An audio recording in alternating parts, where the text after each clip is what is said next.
views and opinions expressed by callers, guests, and hosts do not necessarily reflect those of the Black Talk Radio Network and Black Talk Media Project. Black Talk Radio is new black media for the new millennium.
I'm wonderful, Jerry. How are you this morning? Girl, I am doing fabulous. And yesterday I did something I haven't done in months, which was get back in the pool. I had a sprained knee, and I've been out of the pool, my love of my life, for about 4 months, and it was wonderful to be there yesterday. Sounds good. Sounds very cool. So we're going to give therapeutic. Yes. We're going to give this number out. He said just one or two, but I'm going to give callers a chance, and then we're not going to do it again until the middle of the show. But the callers, if you guys want to get into this talk, there's a way to do that, and that's at 704-802-5056. All right, Laura, that's so we're done with that bit of business. So let's go get into it. Okay, the many meanings of X. So what we're going to talk about today, Laura, we're going to start the conversation off. You didn't know about Rihanna's Savage X Fenty Show, did you? No. And you hadn't? I did not know about it, and yet I'm a customer. By the way, I'll just let you know, I've been a customer for like 6 months of of that lipstick. I buy that lipstick. So.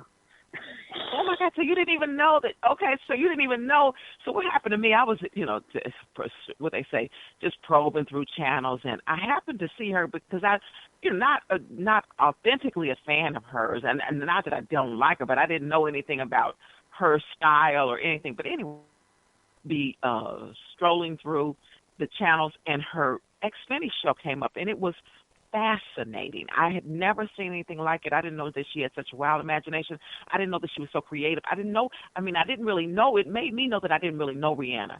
And she had this water and this light exhibition. I mean, it was a off-the-chain show. And I was like, oh, my God, okay? So that's wonderful. What did that make? Yeah, it was really, really cool. And then, though, the thing that shocked me most, was she talked about how when she was growing up, she'd never seen a full exhibition of women of all types in a show. That they had left out women, and that she wanted to be the one that was going to change the expedition, and she wanted to include women of all sizes, of all shapes, of all colors. And, so she didn't want to give the Rockettes image of what she had been taught. So what do you think about the Rockettes, Laura? Oh, yeah, well, they had a uniform look, and everyone had to be the certain height and certain weight, like the Miss America pageant. Everybody has to be the same size and the same weight and have that same figure, and then the best one of that is the winner. And with the Rockettes, everyone has to be on that line. That line has to be like an even line across. Yeah. So and that, the same size on that kick line. Yeah, those are the ideas of white supremacy too, because I think it's a deliberate leaving out of people.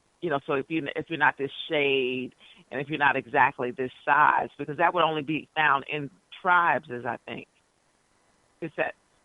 Would that mean singular tribes? That's only for a few people. Only a few people would dare to be a Rockette. Right. So I saw it, Laura. So I saw it was like, and so then she had all these really large girls that danced very well. I mean, and they were getting it. I'm like, oh my God, they were, really the girls who you would not see in any kind of mainstream dance exhibition. And now this comes to the personal story. Okay. So this comes to the personal story. When I was in high school, I wanted to be a majorette. And just so our callers know and our audience knows, I've always had a weight problem, even when I was young.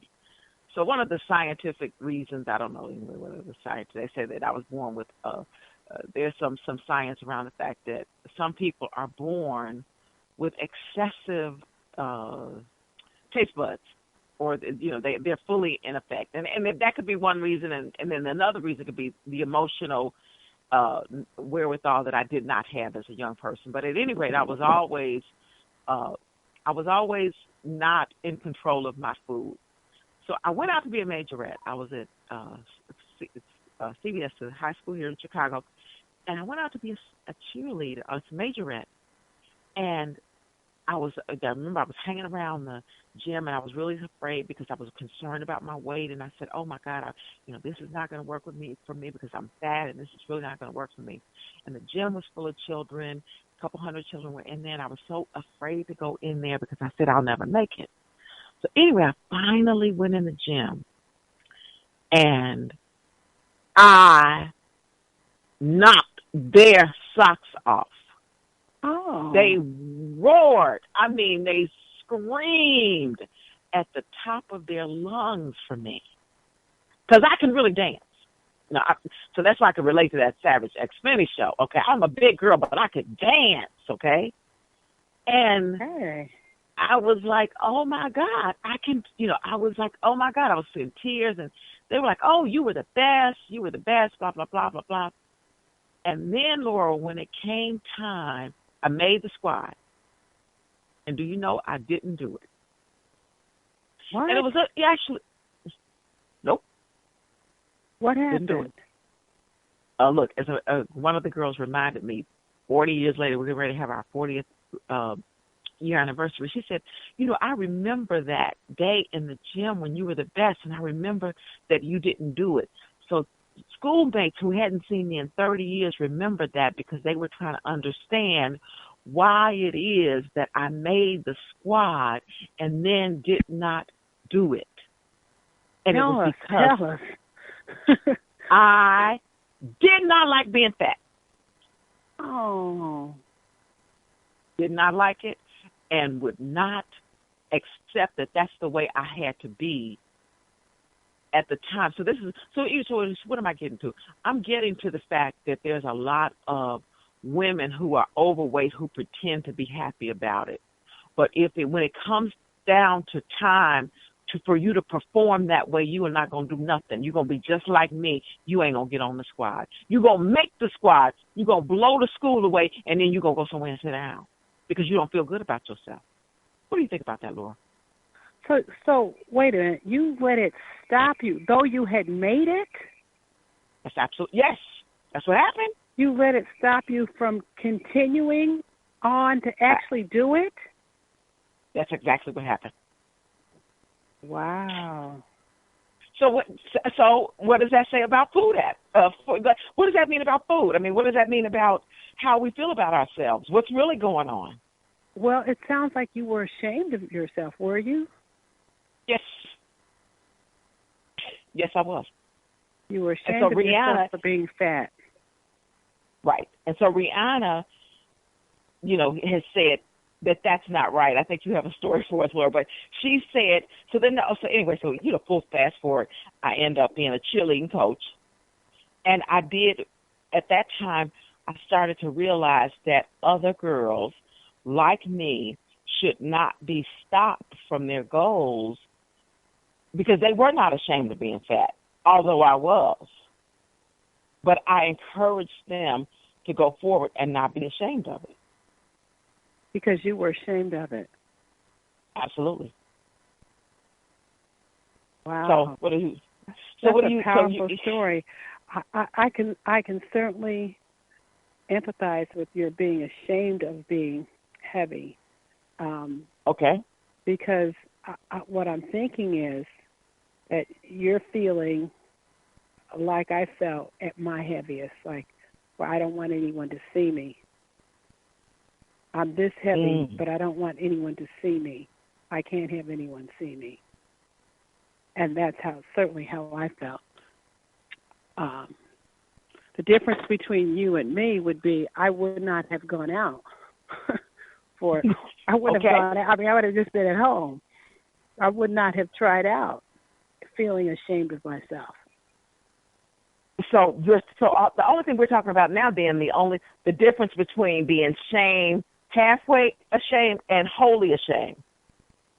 Well, what are we talking about? It's the shame what you do because you're ashamed. And that's the thing. What do I do because I'm ashamed? Well, for me, I would hide completely, just like you hid. You found a place to hide. You were looking for refuge so you could isolate yourself and not have to deal with it. And that's part of denial. And that's what keeps you fat. You're not looking for a solution. You're looking to just hide from it, to put it away, to not deal with it.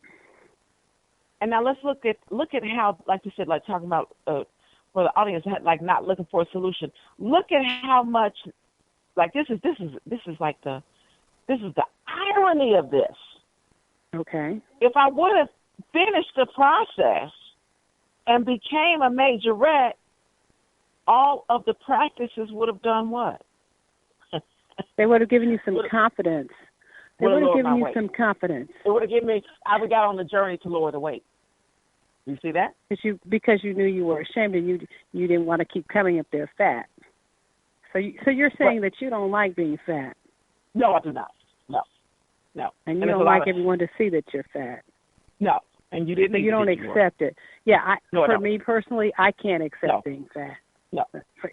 It hurts me too much because I know it's not right.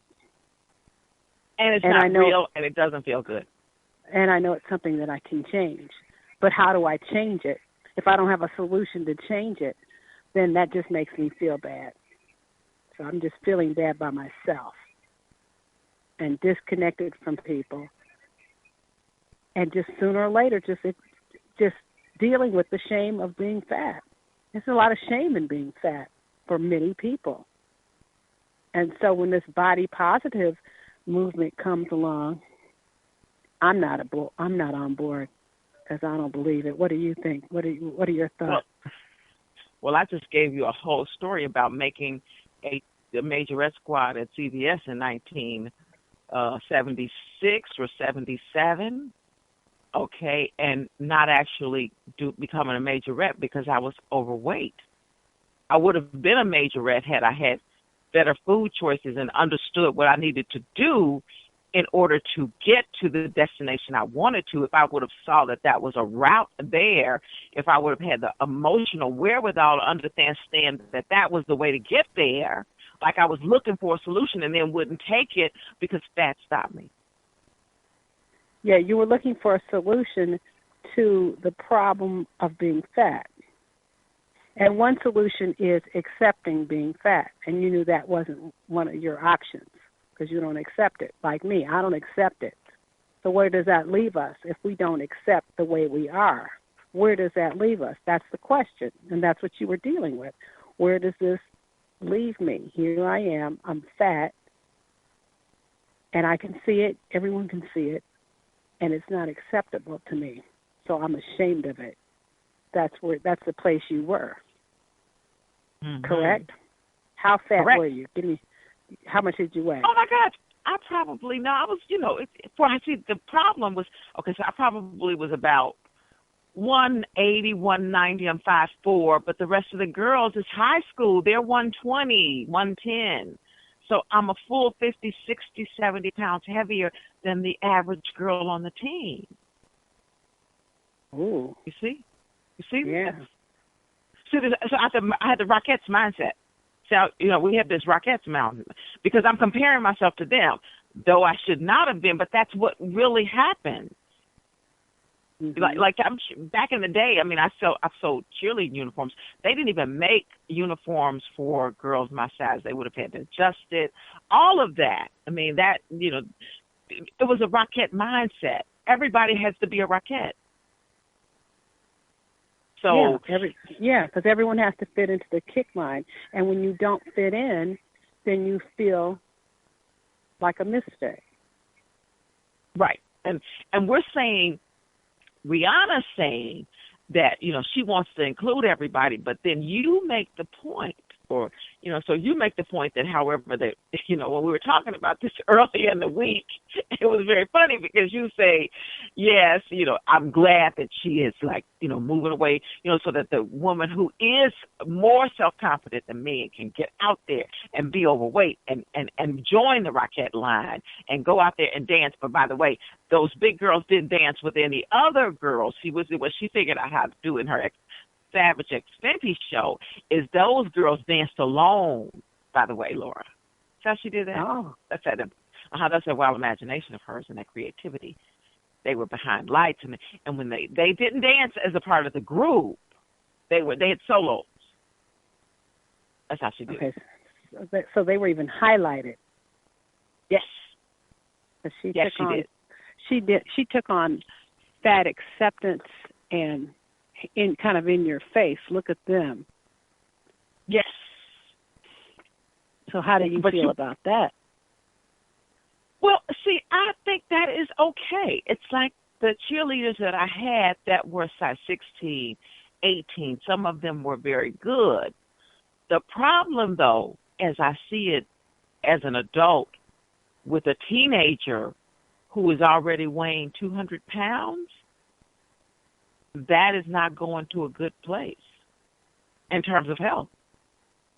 Well, if the person is comfortable being heavy, okay, and the person doesn't feel like he or she is less than because he or she is heavy. I mean, what are your thoughts on that? Well, there are people who accept themselves as heavy.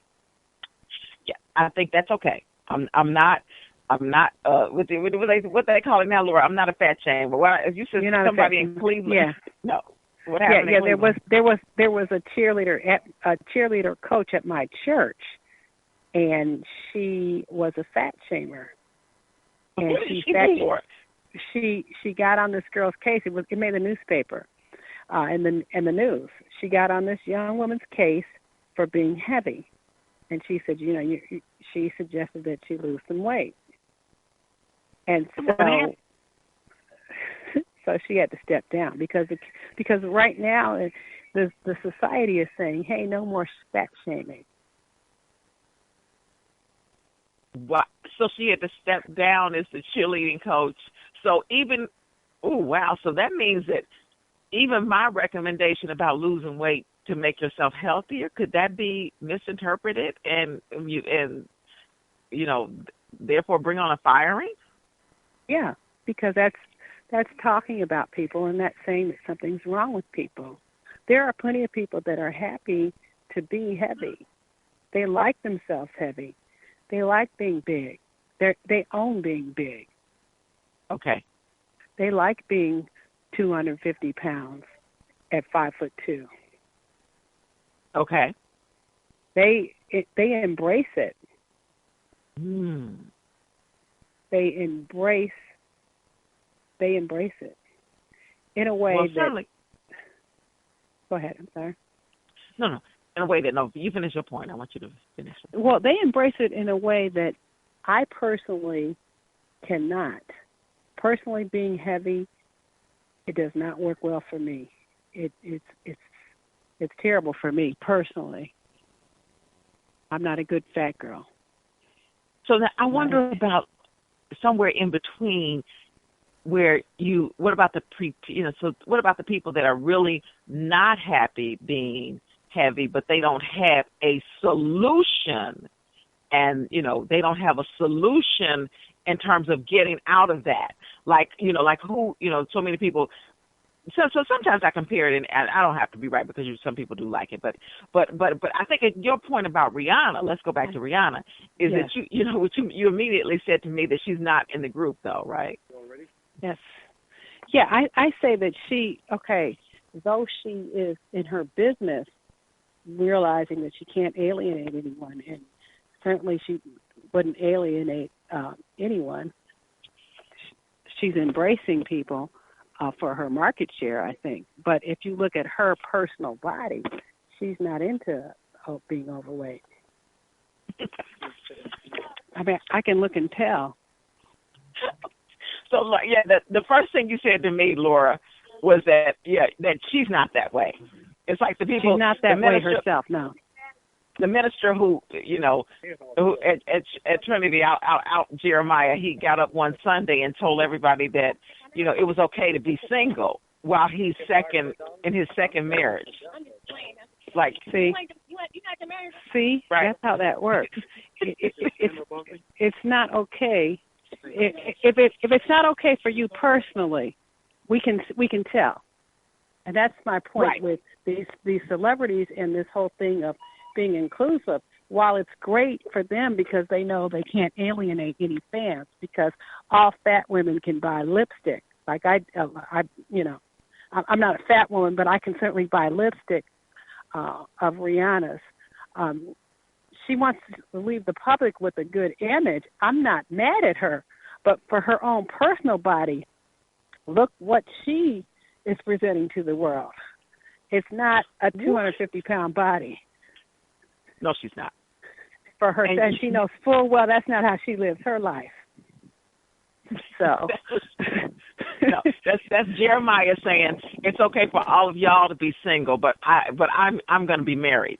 He right. Definitely. And people have learned, and we have to pay attention to that, because let's not take our cues from the people that could easily have been fat shamers, or in that other case you mentioned, marriage shamers. See, they say it's okay. No, what they're saying for themselves is, for me, I have a standard. I'm going to weigh. My weight is going to be in the height and weight chart, and I'm going to have no cellulite on my body and wear a sleek, silky evening gown every time I can to show you my body. That's what Rihanna is really about. Now, as far as her business goes, you can be 350 pounds for all she cares. Right, and she'll feature you in a solo. She'll put you out there, if that's what you want. But you can look at her and see, but for herself, this is what she thinks for herself. For herself, she's going to eat fresh fruits and vegetables. She's not going to just have her hand in the bag all day long and talk about body positive and fat acceptance. So yeah, she's not. So fat acceptance becomes a thing. Like, will we accept it? But yeah, the society accepts it, in that there's Elaine Bryant, Ashley Stewart. They're there to get your money. That's right. They're there to get your. They're there to get your money. Of course, they're not going to speak against it. And what's coming next with Rihanna might be smart enough to come up with a beautiful plus-size line of clothing.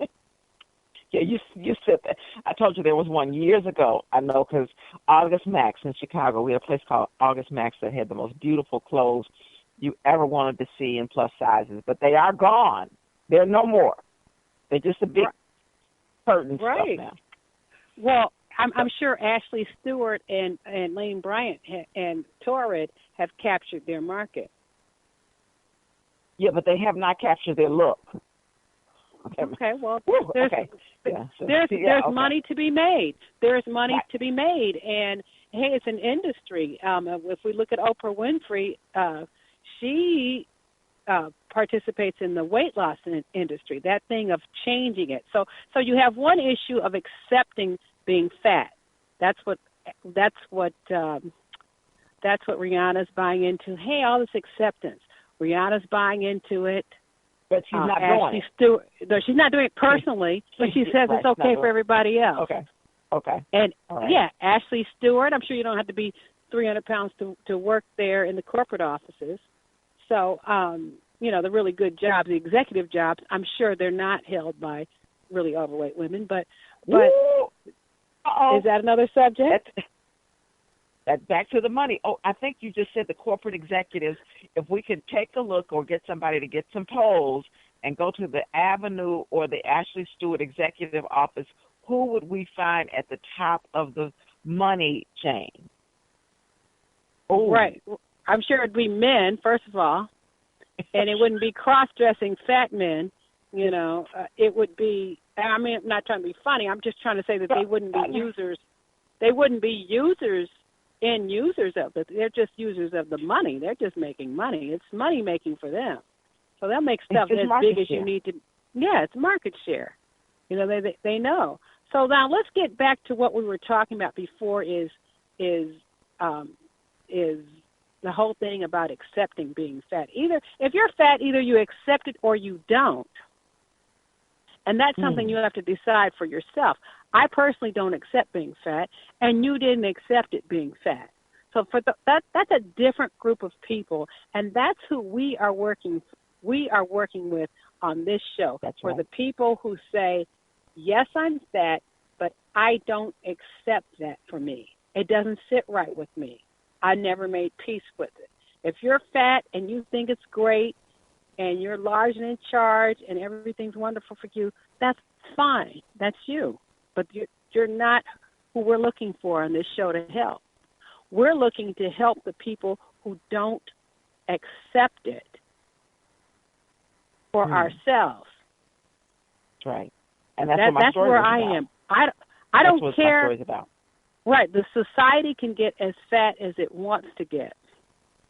But for me personally, I don't accept it. And for anyone who feels the same, that he or she does not accept it, I am here to help. Because we do not have to accept large, overweight bodies. We don't have to accept them. One of the things, Laura, that you did is that you got on the journey of finding out how, instead of being pro-choice for ourselves, me and you, we're not pro-choice when it comes to food, are we? We talked about being pro-choice versus portion control and defining what your meal is ahead of time and only eating that. Let's talk about that. Oh, yeah, well picking up strategies and that will help us with the food and changing our whole relationship with food. I changed my relationship with food, and I made it so that I was not worshiping food. I changed from worshiping food to worshiping God, and I found that was my problem. I changed. Tell them what you do. What do you do with your I weigh food? and measure my meals. I eat 3 meals a day. That's big, Laura. So one of the things that I've been doing ever since I was a teenager is eating all day. That's what a lot of people, that's how people, it's like I would always tell myself, one of the things, I don't eat a lot, and I did not eat a lot. I never ate a lot. I ate a lot of times. Yeah, yeah. See, it's like going to the ATM machine. If you go to the ATM machine on the hour and take out $20-$25 all day, what you'll find is your bank balance will reflect that you could easily, spend $250. That's right. And never taking out a whole lot at the same time. And then, that'll be that number, it will be that amount of money. And you can't say, well, I only bought this $20 item and that $10 item. But if you're constantly taking money out all day long, you'll have the result of that. You've got to find a disciplined way of spending. This is men. Yeah, because I have a lot of overweight friends who definitely will always tell you.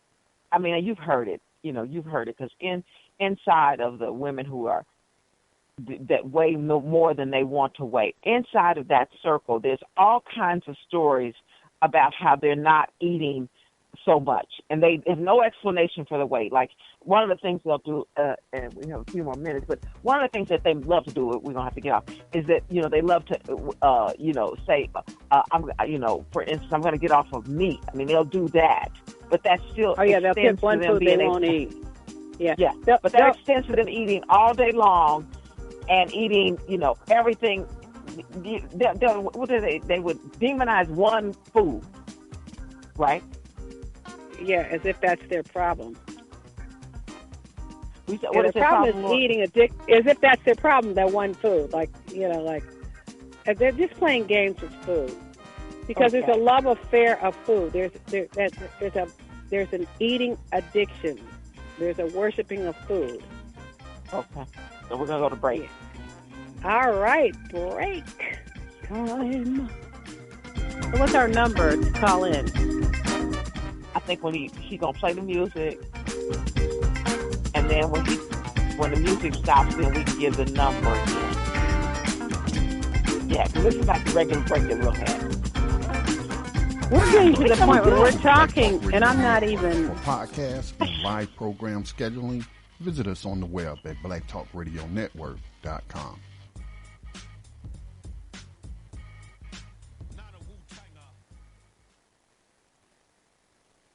Oh, we're back.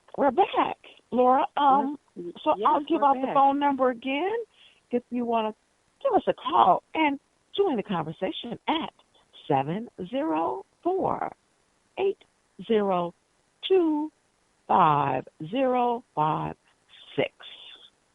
All right, Laura, you said I'm laughing because you said I'm laughing because you said they're just eating addictively. It's just an eating addiction. Yeah, eating addictively it's similar to smoking cigarettes, drinking alcohol addictively, taking illegal drugs addictively, painkillers. These are addictions. These are food addictions, and when you describe eating all day, that certainly is a food addiction. Because there's no reason to eat all day. Your body can't even digest all day like that. No. Imagine what you're doing to the digestive system. And so, and look at this, Laura, like as we talk about food addiction, of all the addictions that are mainstream in America, what is one of the reasons that food is not mentioned as one of those addictions, you think? Right, because it pays too many people. It does, and everyone has to eat every day, and everybody has an opinion about it because everyone uses it, and but not everyone uses food addictively, but but for the food addict, the marketers have figured out how to keep people addicted, and so that they can keep making money, and the weight loss industry is on board with that completely. They know that if you're addicted to food, you can't handle the small portions. You remember when they came out with those little snack sizes of food? You name it, they have a snack size of it. Oh, absolutely. Yes. They came out with that, and they wanted to see if we would go for it as consumers, and it turns out to be a big hit because they know that the food addict will just buy 25 of them. They'll buy even more because it has the small packaging. Oh. They buy into a lot of behavior economics with people that are addicted, and that's how they get wealthy. So we're making them wealthier, and then we work hand in hand. They work hand in hand with Big Pharma because the more you eat, the more diseases you're going to get. And fat people are going to have all the bad diseases. So they're ready on the other end with the pharma, with all the diabetes medicines. They got all these different varieties, and they've got all these different varieties of hypertension. Because they're continuously working on that, and so that's how they get the consumer. So eat whatever you want, get it as cheaply as possible, eat as much as you want all day long. Remember, Taco Bell came up with fourth meal. Just keep eating, and then we'll treat you with the drugs. You're not going to be able to stop eating. We're going to make you feel better with the drugs, and then you can buy the big clothes. Why buy the big clothes? We'll stay all in business. We don't need for you to stop. I'm sorry, am I stepping on toes? No, and then you're going to also the current assault on relationships in America. I didn't make it up. I didn't create America. There's an assault on relationships.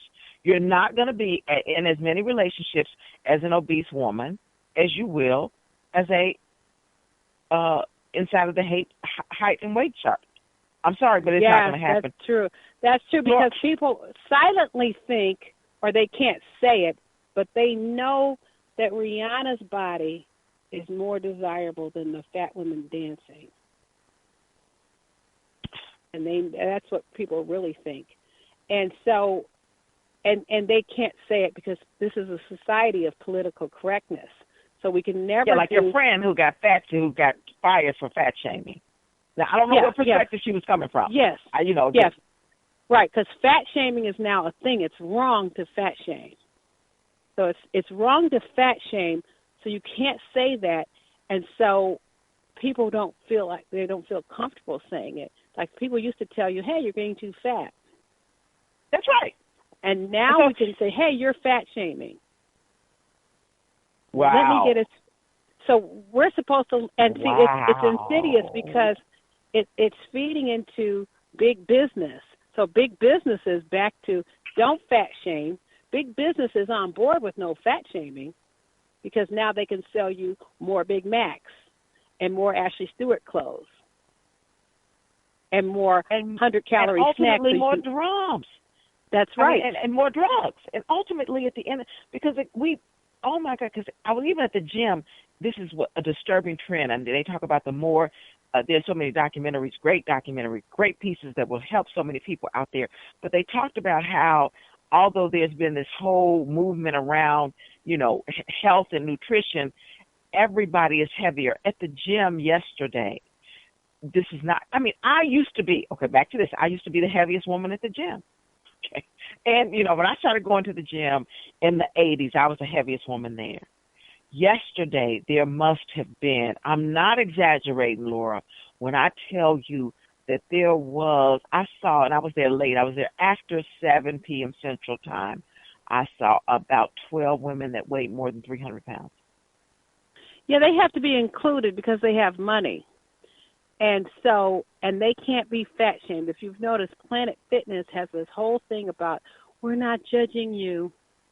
But see, what they're really doing is making sure we all go in there, and they have the most draconian policies if you ever want to cancel. They need everyone's money. So it doesn't matter how big you are. In fact, Planet Fitness sells food. And all of them sell food and snacks and sugary things so you can eat because they know that that's addictive, and they are there to make money. And they know that you can get your family off your back by going to Planet Fitness or Weight Watchers. Get them off your back because you're paying. But if you want the fat off your body, you have to stop eating addictively.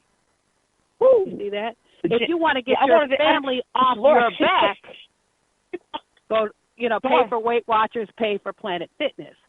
But if you want to get the fat off of your own body, you have to stop eating addictively. Not my rule. I didn't make that up, but that just happens to be true. So the industry is counting on you to want to get everybody off your back. Look, I paid for Weight Watchers. Look, I'm paying for Planet Fitness. I'm subscribing to something so that I don't have to deal with other people trying to fat shame me. Look at me, I'm doing something. And if you're not careful, you'll lie to yourself and tell yourself that you're doing something. But in order to get where you want to get, if you don't want to be fat, you have to distinguish between getting your family and friends off of your back and getting the fat off of your body. Two different things. Let go of the family and friends on your back. Don't worry about them. You can pick them up later. Concentrate on getting the fat off of your body. Do you hear how that's different, how you can conflate them if you're not careful? I'm going to Weight Watchers. I'm going to Planet Fitness. Look at me. I'm doing something. Stop telling me about how fat I am. Versus I'm silently finding a program that will help get the fat off of my body. I don't care what you think right now. I'm doing this for myself because for me, I don't like being fat. Personally, it doesn't sit well. Ooh. So make those distinctions in your mind. As a young person and as a heavy young person, everybody's telling you, I'm sure, they're trying to fat shame you. And so that would lead you into Nutrisystem, and Slimgenics and Jenny Craig and all the commercial stuff to get your money, to get your family and friends off of your back. But if you're honest with yourself and you would like to get the fat off your body, you have to reject that and do something that will work for you. Not my rule. Ooh, so it would have to.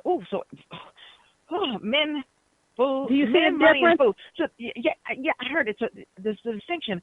What I heard, Laura, was exactly what I saw, as you say, like looking at the gym. So we're describing how. That's what I said. How is it that we are all doing so much, but we're not getting the outcome we want? Like, how is it that we're putting so much good information, or we're doing how could you be putting money in the bank and it's not showing up in the balance? How come it's not? Right. That's if right. You're actually if you're depositing all of this money and it wasn't showing up in your bank balance, you would call the state's attorney, wouldn't you?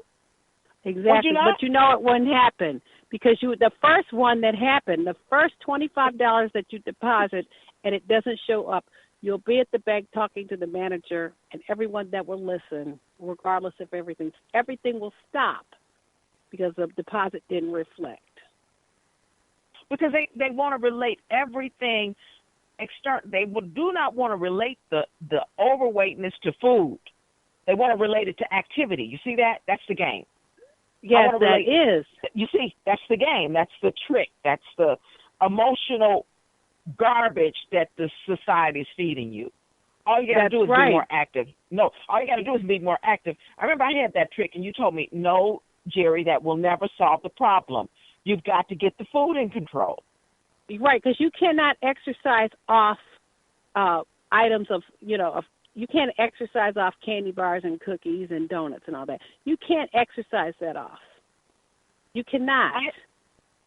I'm not lying. I had one of my friends, Lord knows I will not out her here because I love her too much, but we would literally walk 3 miles and she would reward herself with a Snickers bar.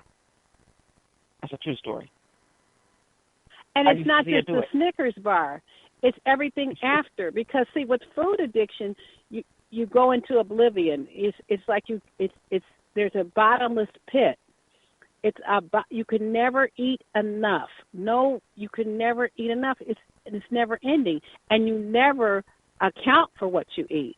You're completely unaccountable. So you can make statements to people like, I don't eat that much. I had a 350-pound woman tell me she didn't really eat that much. Wow. Okay, so all right, we're going to have to go on to another subject. So we're going to have people, we're going to be talking about this a whole lot. We're going to be getting people better, Laura. So I want to thank you as we determine that we are portion control. We are not pro-choice, and we know good and well Beyonce is not downing any donuts. She's not going to convince me that she goes to IHOP at all to maintain that waistline. Really, stop, Rihanna. Rihanna and Beyonce are not going to go to IHOP with us this morning, are they, Laura?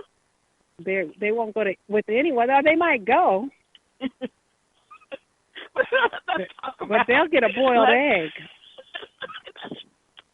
All right, so let's get on Maggie Walker, who was the first woman in the country to start a bank. Laura, why don't you talk about it?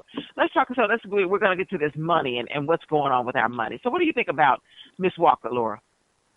I love that story. I remember having read that, and every time I read about African Americans who have contributed to the banking industry, I get all excited because because I know that the climate that they were in was not a welcoming one.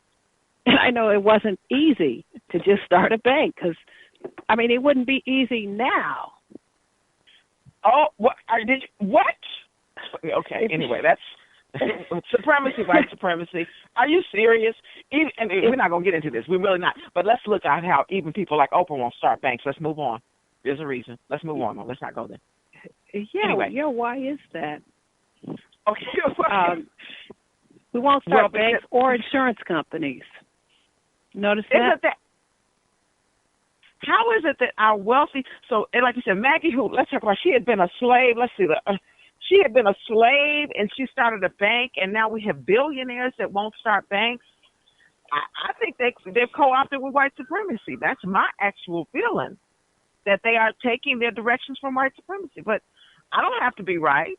I'm not a billionaire. I think they're following the rule book that says that,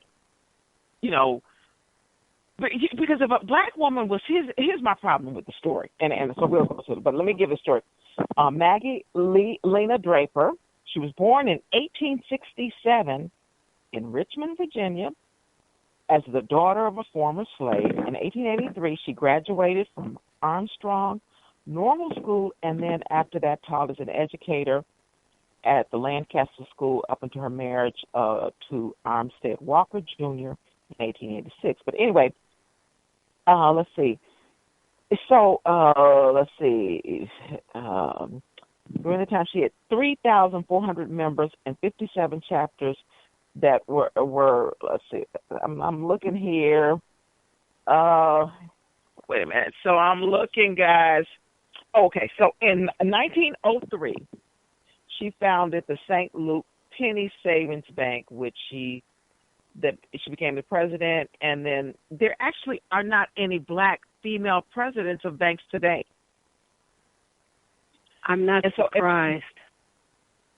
And so Maggie's vision, listen, Lori, she eventually had a membership of 50,000 people, and we're talking the early 19th century, the early 20th century, 1903, 1904, 1905. This woman had 50,000 members of a bank. What's going on 50,000? 50,000. What's going on now? Nowhere near that.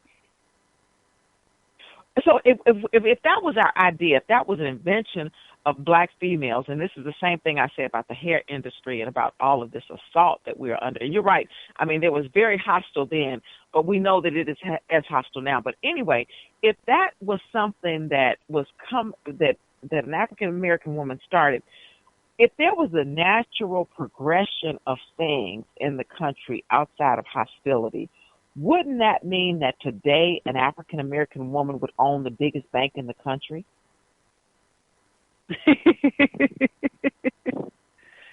Yeah, in theory. In theory, what started could perpetuate. But remember, I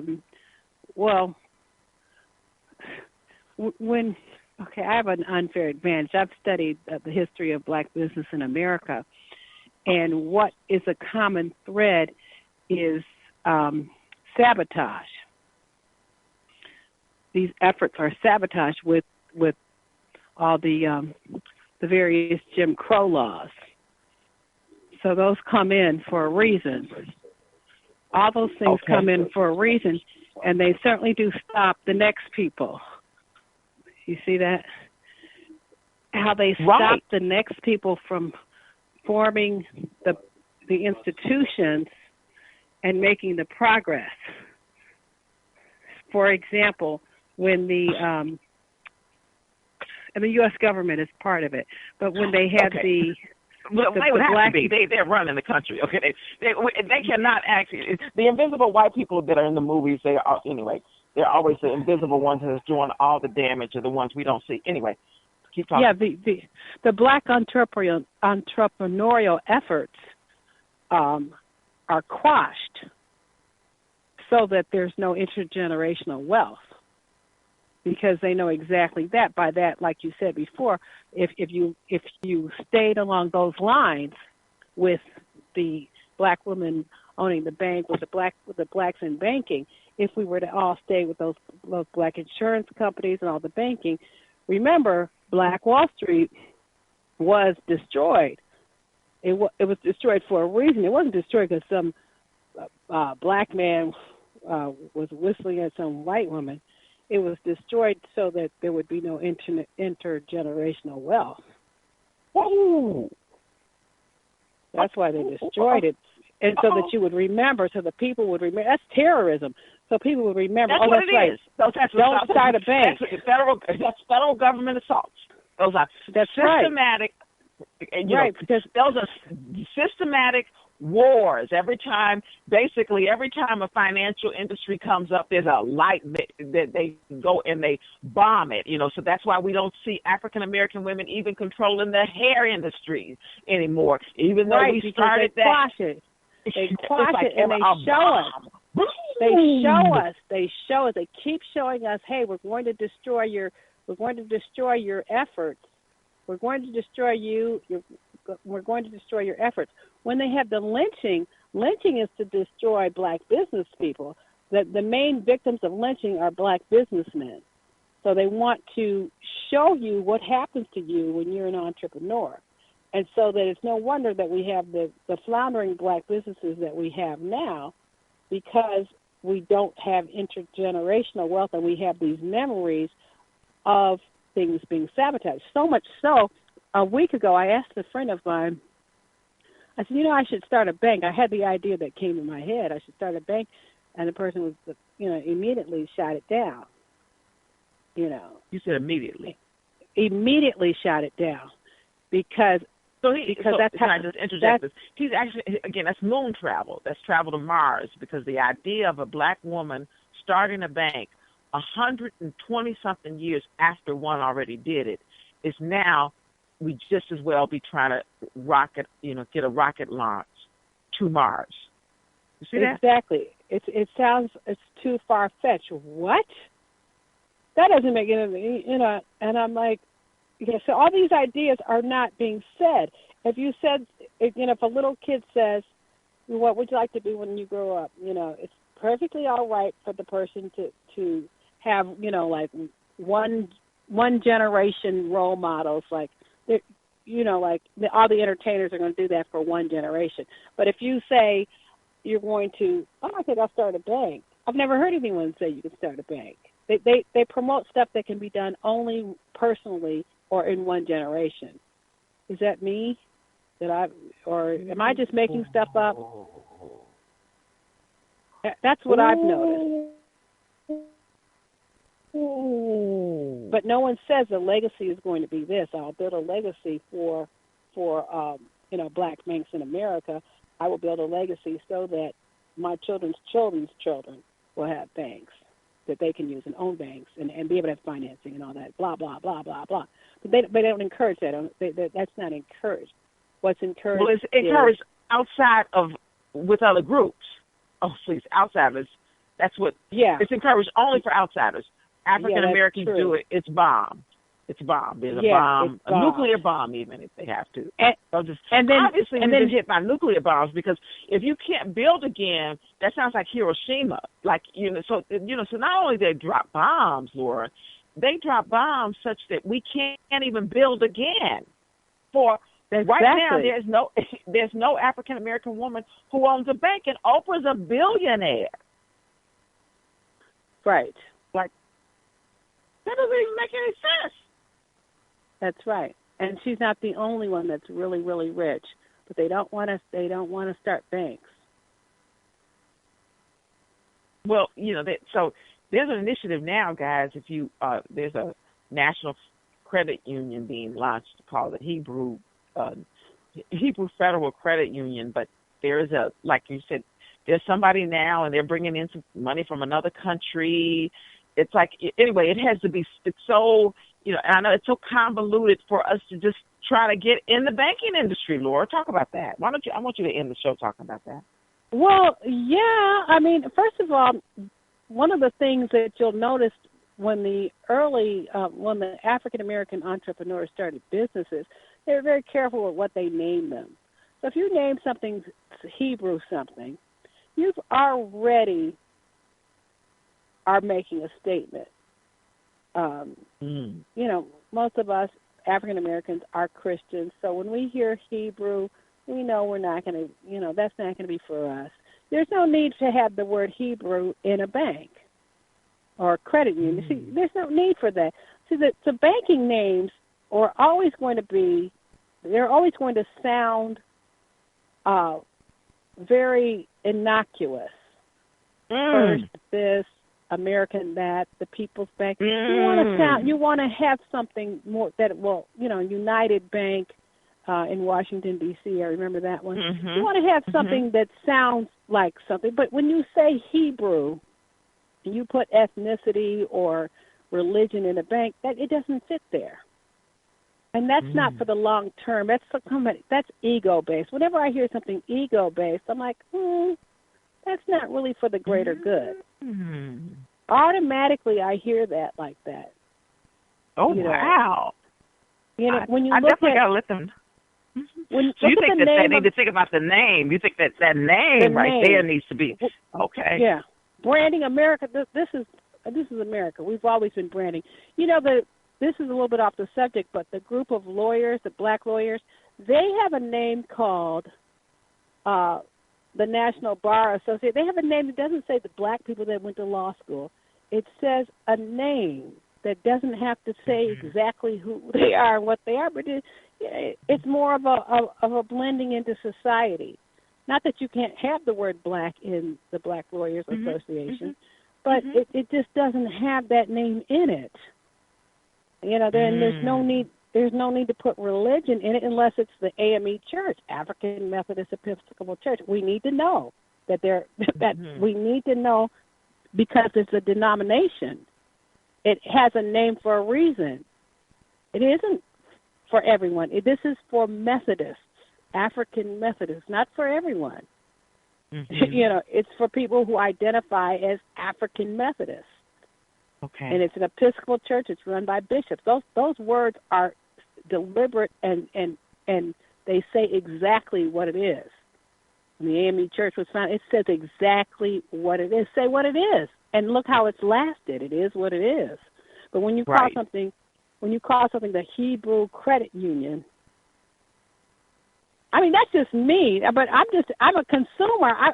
I'm already thinking, okay, it's a cult. Ooh, Black Hebrews are a cult. Well, I think, like you said, I think that he or the founder is doing a great thing. By the way, it's a great thing. He just wants it to be for a group of people who've been left behind. But I still hear your point. How about that? Your point is not. Yeah. You're gonna start with the bad name, just like your writer had a ridiculous name that made people think, what? Oh yeah. And by the way, Dunkin' Donuts changed its name. And you know it's now just Dunkin'? That's right. Is that another?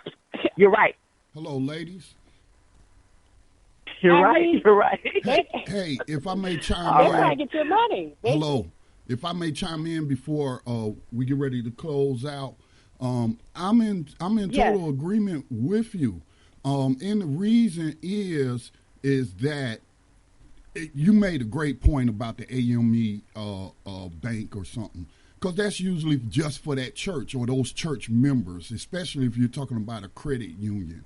But sometimes we lose business because I don't want to make up a word here, but like you were saying, we come up with these ethnic names and what have you. Well, other people that are non-black, their money is green too, and they may come in, right. Now that's different than, take for example, Black Talk Radio Network. we have that in our name because we are targeting a black audience. We're not here to focus on the issues of everybody else, although there is intersectionality with other groups and what have you, but that is actually a name of the industry. They came up with that name. When they talk about marketing and what have you, and they want to market to African Americans, that was an industry name, Black Talk Radio. So I just incorporated that for search engine purposes. That's how a lot of people find us. When they go in the search engine, I'm looking for black people talking. I'm looking, I'm saying black politics. Black Talk Radio comes up, But I certainly agree with you. Let's say I had a car wash or something like that, or that's right. I had a storefront. Yeah. Well, I'm hopefully if I'm open for the public, I'm gonna sell to everybody. And some people, whether it's conscious bias or unconscious bias, like if they going through the phone book or they see an advertisement and it's ethnically branded, then they may not go there and you lose that business. And I'll take everybody's money. You know what I'm saying? Right. You definitely don't want you to cut yourself off with a credit union like that just off the bat. Put Hebrew in there, and that just makes everybody just scatter like, oh, no, I'm a Christian. I'm not going to do that. And one last thing, and I was just talking to my moms about this. We was watching something on TV, and it was a really, how black folks, some of us can come up with these names, right? And so I had a little cousin, and her mom named her Jaguar Mercedes. Named her after cars. You know what I'm saying? Jaguar Mercedes.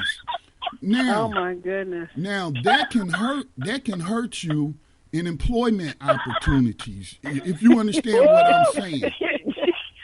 You're thinking too limited, Scotty. It can hurt you way more than just employment. What hurts you is the mentality of the person that does that to you. That's what hurts you is her mentality. It is not just she's gonna be hurt long before she goes to work, Scotty. Stop. But I have a non-black sounding name, Scotty Reed, and that helps me when I put in applications. When you do a resume, they don't see your face. You know what I'm saying? And I know I've gotten my foot in the door to a lot of places because they may have thought I was white. And then if I impress them at the interview, then I'm not saying that people, should be naming their children. You name your child whatever you want to, but there are things that you need to think about that could impact that child just based on the name. And that's all I wanted to share. Named Jaguar. Absolutely. The Jaguar part is Mercedes is a real name. That's a person's name, and the car, the people that invented the cars, and he just named it after his daughter. But Jaguar is the actual animal. There's a car called Jaguar too. It's the car people said, hey, the Jaguar is fast. This car is fast. Yeah. So you all are talking about what to think about in your name. And Black Talk Radio is a great name, guys. And actually, I believe the Hebrew National Credit Union is going to be a great thing. Even though, may not see it for our callers, but I want you all to go check them out because I think that they have an initiative, and it is a black initiative, just like Black Talk Radio, by the way. But the name Hebrew, the name Hebrew is going to reach people in a way. It's like Dunkin' Donuts got rid of donuts. We all know it's Dunkin' Donuts, but they said, no, it's just Dunkin' now. Well, Scotty, I know we're running over, but Scotty, I'm going to talk to, as a matter of fact, I'm working with the Hebrew National Clarity Union, so I'm going to get Laura to talk to him. We're trying to get him on the air. How about that? That's what we'll do. All right. Well, I got to run. I got to get back to work. Okay. All right. Have a good one. You too now.